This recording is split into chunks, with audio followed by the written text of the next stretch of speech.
Ladies and gentlemen, welcome to OCDTV. I am your host, Steve Day. Tonight we will be discussing role-playing games, the good and the bad, both video and tabletop. With me today, to my left, the man responsible for introducing me to role-playing games and therefore vicariously responsible for delaying the loss of my virginity by at least 3 years, Keith Martin. To his left, a woman so beautiful she risks the wrath of vengeful Hera, Jessica Weir, and finally, for the ladies, a man so sexual they use his body sweat as an ingredient in Axe deodorant spray, Joe the Rooster Grunroos. Woohoo!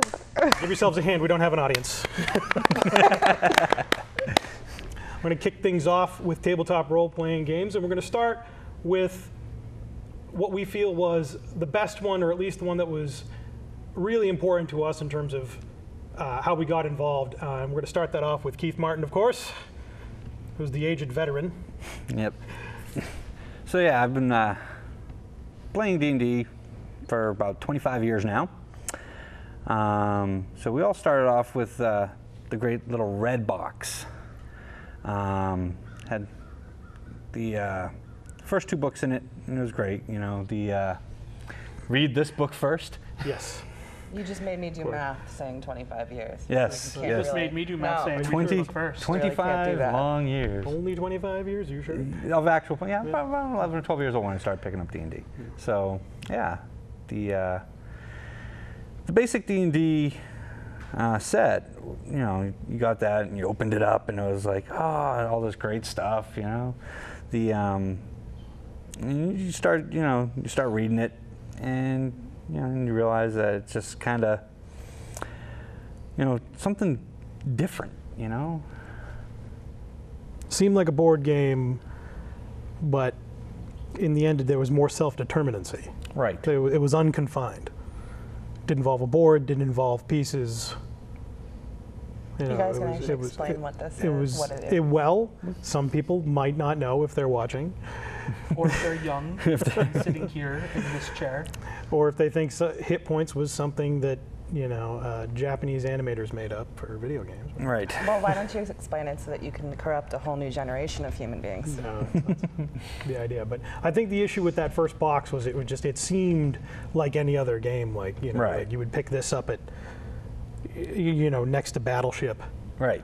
You know, Yeah, and then you got those dice in there of all those different shapes.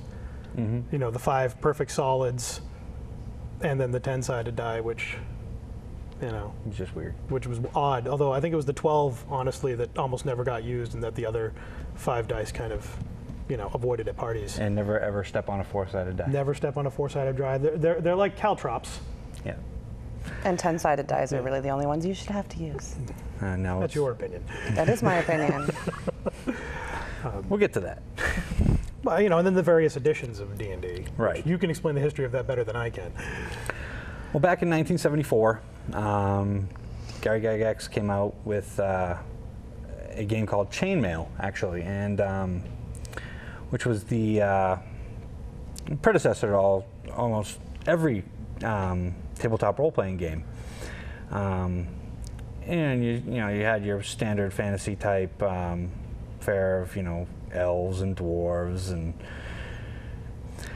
then but it was rather complicated. So, you know, because it was more like a simulation type game. Right. Like a tactical battle. Like a tactical game. And then a couple years later, they came out with when he hooked up with Dave Aronson, and they formed TSR, and which was the company that produced D&D up until it was purchased by Wizards of the Coast. But and that's when they created Advanced Dungeons & Dragons First Edition, and that was back in 1976, I believe. So, and I believe that was actually an attempt by the board that they had hired to run TSR to sort of shut Gary Gygax out a little bit, to deny him of his creator's rights by calling it Advanced instead of just Dungeons and Dragons. Well, like actually, there was a fight there. Basic Dungeons and Dragons actually came out after the first edition of Advanced Dungeons and Dragons. It was kind of the basic set and all that stuff was kind of a throwback to chainmail and that stuff, but because they actually almost came out concurrently. They released the basic Dungeons and Dragons as kind of a way to, bring in more people. In a way. Right. Because it was, it was just Dungeons and Dragons and not Advanced Dungeons and Dragons, so it seemed like it was less complicated. So like a gateway drug. Yeah, exactly. Yeah. This right here is the original Dungeons and Dragons Rules Cyclopedia. This is actually 5 boxes of rule sets, basically crammed into one book. How old is that one? That one, I believe, is 1989. Yeah, it looks kind of old. Mm-hmm. So how many versions are there now? So currently there are 4 editions of Dungeons and Dragons in print. Well, actually not in print anymore, but and they're working on 5th edition now. So. And I think that there's, we can't discuss role-playing games without discussing Dungeons and Dragons as the initial. Yeah, it's like sort of, as they call it, the granddaddy of them. Yeah, exactly. It really, the first, maybe not the best in everyone's opinion, but that's where it all started. Right. And obviously you have all your spin-offs of, right. Currently, like with the 3rd edition of like Pathfinder, or tons of different spin-offs of. Yeah. Just on the rule sets, because with 3rd edition they did something pretty interesting, which was the open gaming license, which allowed third-party publishers to start making material using the rule set that was not particularly copyright. You could. Right. It was an open license. You could use anything in the original core rule books. Mm-hmm. And publish your own material involving that. Right. Yeah. You could use the rule set, but you couldn't use any proprietary. So now, intellectual property. After the initial wave of role-playing games started by Dungeons and Dragons, in the early 90s, a new type of game started to evolve, mostly spearheaded by White Wolf and their storyteller system, which is something that I think Jess can help us out on as the resident big fan of Vampire. No, I think he's still the biggest fan of Vampire. But. Probably. Well, we know Jess is going to pick Vampire. Yes, that's going to be her. Well, I like Star Wars too. That's what we started both playing when we were in high school. Right. Yeah, the storyteller system from White Wolf kind of re-energized the gaming market, just because it was kind of new and innovative, and the material kind of brought in a new demographic, which was the goth people. I was going to say women and girls, but yes, or goth chicks, whatever. Well, it was less annoying. Just women in general. It was less annoying. The way it's set up is easier to understand, it's easier to play, so it's going to get a wider audience. Well, yeah, the system is actually great in its simplicity. With the D10 system, the storyteller system is great because it was just, the simplicity of, okay, here's a difficulty number, I roll as many dice as I have as for the skills that I have, and then it's something I could figure out. You still have to tell me what to do in Dungeons and Dragons, because it's like, all right, if I want to scratch my butt now, can I roll 1d6 and maybe I'll be allowed to do it? Is that based? It's really more on your level. I'm sorry, 1d20 skill. Right. What was I thinking? Is that well? D20 system. Come on now. Depends on your reflex save. Is there a that's point? what I'm saying. There's so many rules and so many dice that it's confusing, and you have to be a rules master to frickin' play it. Is there a?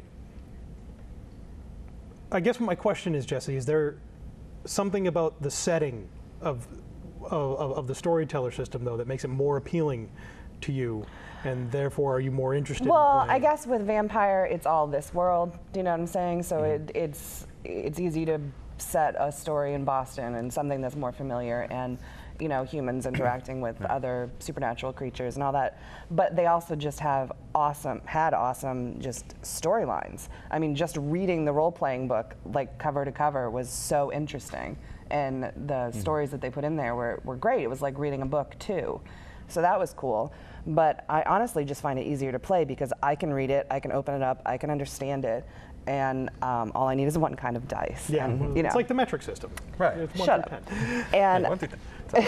and Dungeons and Dragons I still don't get. Like, it's so overwhelming, it's so all-encompassing, and they have just weird systems for every little thing that you do. That's why this is for you. Basic D&D. But this one is for me. No, that one's mine. I know, I want it. That's my baby. You leave I it know. alone. It's pretty. I would like to point out before we move on that these vampires burn. They don't sparkle. That's Like true. any good vampire should. Yeah, Thank you very much. No spark Leave on no you here. evidence. That's my big problem with True Blood now too, because in the show, they all explode into piles of goo instead of just going to dust like they do in the books. Indeed. That goo effect is pretty awesome. All right, fine, it looks cool, but it's not Yeah. good for the whole, anonymity of supernatural creature thing. Joe, do you want to weigh in on tabletop gaming and your experiences thus far? No. Well, that doesn't help us. You're the resident 4th edition expert. Because I've Oh, never don't actually call me played that. it. Steve's going to lynch me in the parking lot now. Don't trust me. He's going to give that a treatment soon. Don't worry. It's coming. I have tidal not wave played is as much role-playing games tabletop as you guys have. I've played some Spelljammer 2nd edition. Fun. I'm Played sorry. a lot of 3.5. I like 3.5. That was Star Wars. I liked 4th edition, which got me back into role-playing and which introduced me to, I'm pretty sure, all 3 of you. I like Star Wars. That's the only reason I started role-playing was because I liked Star Wars. Done some Star Wars. As we know, I'm planning to play a DC role-playing game that's based heavily off of 3.5. Which I can't wait for, actually. That's going to be pretty cool. It is. That's one of the things I really like about tabletop gaming. You touched on this earlier, how it's limitless. It can be anything you want. So there are all these games for different genres, different niches that everybody can enjoy. If you like vampires, there's Vampire the Masquerade. If you like mindless superhero fun, there's the DC and Marvel games, or the Mutants and Masterminds, the non-big 2 superhero. And if you're creative and you like to be in control of everyone else, you can be the world master here. Hey, that's my job. And I think in the end, what makes it important is that there's no confines to the world within you. Within Words? it's limitless. There you You go. can go anywhere. It's only Right. limited by your imagination. Indeed. And the dice. Even a video game world has its limits. And it's- Yeah, but they go hand in hand. Like they have the DC online game. Do you play that? I don't. Okay. I would, but my computer won't run it. Oh, I first know. world problems. No, it's totally like nerd problem. My Well. computer graphics card won't do it. Hey, to play Star Wars: The Old Republic, I had to purchase a new video card. Hey, Hashtag with first WoW, world I was problems. down to 5 frames per purchased a second until I got a whole better new computer. computer. So Yep. I'm with you. And that transitions us easily into video game role-playing games. I think we're probably the seed child of Dungeons and Dragons, given the association with nerddom. Yes. I think there was a natural progression. I think when we all played Final Fantasy for the first time, that was a big deal It was. because that felt like I was playing D&D. I'm a the Phantasy original. Star guy. Sorry. I never played any of those. Well, yeah. Well, you were the one guy in Hyannis with a Sega. That's true. The only one with the My Sega Master sister had System. a Sega, and the I mean- only game I could play was Mrs. Pac-Man. I came over and saw Phantasy Star. I'm like, that's really cool, but I have Zelda, which everybody else has. Well, I had Zelda too, as well. I mean, I just had more awesome than everyone else. Remember having there a game that you have having to that you don't ask have? somebody. I don't think that there's a game that you don't have or I've haven't played had- ever. Role-playing video game. I don't know. think you've tried them all. Generationally, though, Joe, where did you start? Where did you come in with the RPGs? At what system level did you begin? With the your RPGs? descent? Well, Yeah. I'm guessing Mario doesn't count.